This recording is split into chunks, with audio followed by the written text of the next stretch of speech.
Good evening. I'm Chanel, Vehicle Title Expert. Thank y'all so much for tuning in, and thank you in advance for subscribing. So before you head to the DMV, guys, I want y'all to make sure that you actually have that title for the vehicle. Or, if you don't have that title, ask the seller the question why you didn't receive a title. Let me explain. So there are cases in which that seller will give you a document that's not really a title, but they will pass it off to be such. Not necessarily trying to defraud you, but because they don't have a title, they may have something else that they are thinking is close to a title, and you should be fine. Okay, so let me explain. Sometimes that seller may give you what is called a certificate of title application. Okay, and because you see the word certificate of title, some of you could be misled. That's one example, a certificate of title application. So Florida, as an example, they provide completed title applications as a measure of a receipt or mock registration to show that title record has been established. So the person giving you the vehicle, as an example, may give you that, okay? And you may not think anything of it, but it's not a title.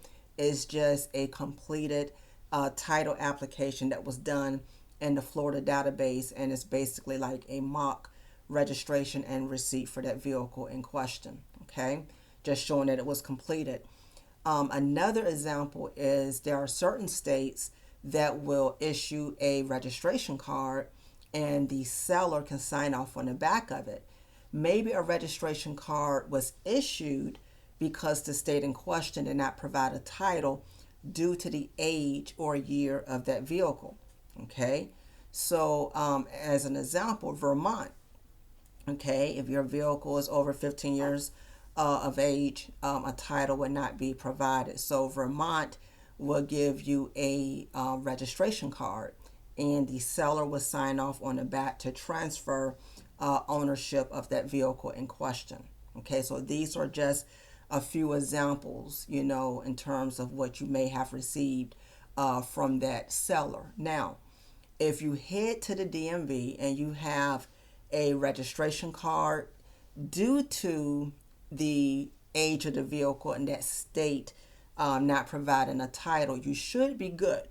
Okay, if you have all of the other documentation that the DMV is requesting. Now, the DMV that you're going to go to, they're going to see that registration card, and they're going to reach out to that state in question or look at that state's regulations to make sure that all is well. Okay, because again, normally you should have that title, but this here will be an exception to the rule, and you should be fine. But nevertheless, I want you to just be mindful. If you don't receive that title, don't be afraid to ask questions.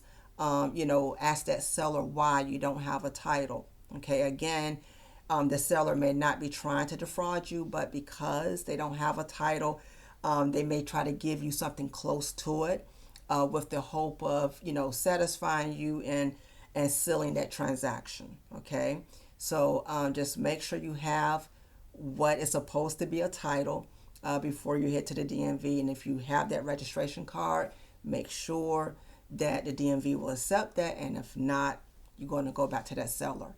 If you have any questions pertaining to tonight's segment, or maybe you received a document from the seller and you thought it was a title and you found out that it was not and you got rejected from the DMV, drop me a line below. I do want to hear from you, or visit me at wisdomandauthority.com. Thank you so much for tuning in this evening. Please click share and subscribe. I hope to hear from you soon. Thank you.